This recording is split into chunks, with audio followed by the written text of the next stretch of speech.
দাম বৃদ্ধি না করে চাঁদাবাজি টেন্ডারবাজির যে রাজত্ব সেটাকে ভেঙে দিয়ে বাংলাদেশের জনগণের রায়ের উপক্ষে বাংলাদেশের জনগণের চা পাওয়ার আলুকে দ্রব্যমূল্যের ঊর্ধ্বগতি নিয়ন্ত্রণ করেন। 2 মাস 3 মাস হয়েছে ক্ষমতা নিয়েছেন, এখনই যদি জনগণের গলা টিপে ধরেন তাহলে জনগণ তো আপনাদের বিকল্প বেছে নিতে কোনো কুণ্ঠাবোধ করবে না। তারেক রহমান প্রেসিডেন্ট জিয়াউর রহমানের মতো তৃণমূল জনপ্রিয় হবেন এবং তিনি নিরাপদ থাকবেন।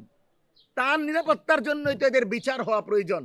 তার নিরাপত্তা নিশ্চিত করার জন্যই তো পিলখানা হত্যাকাণ্ডে যারা জড়িত ছিল এদের প্রত্যেককে ফাঁসির দড়িতে ঝুলানো প্রয়োজন।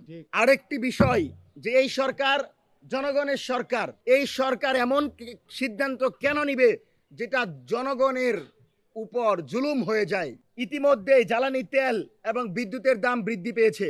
আপনারা 2 মাস 3 মাস হয়েছে ক্ষমতা নিয়েছেন, এখনই যদি জনগণের গলা টিপে ধরেন তাহলে জনগণ তো আপনাদের বিকল্প বেছে নিতে কোনো কুণ্ঠাবোধ করবে না।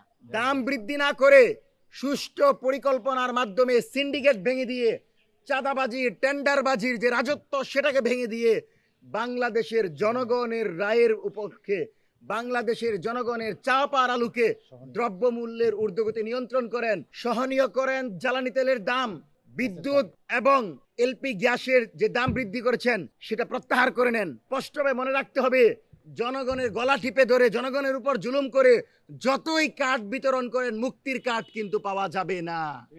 সুতরাং জনগণের জানমালের নিরাপত্তা দিতে হবে, দ্রব্যমূল্যের ঊর্ধ্বগতি নিয়ন্ত্রণ করতে হবে, বিদ্যুৎ গ্যাসের দাম কমিয়ে আনতে হবে এবং যে কোনো মূল্যে উসমান হাদি হত্যাকাণ্ডের সাথে জড়িত রাষ্ট্র ভারতের সাথে সম্পর্ক ছিন্ন করে ভারতীয় নাগরিকদের ওয়ার্ক পারমিট বাতিল করতে হবে। হাদি হত্যার বিচার, পিলখানার বিচারের পর ভারতের সাথে বসে আমরা কূটনৈতিক সম্পর্ক ঠিক করব।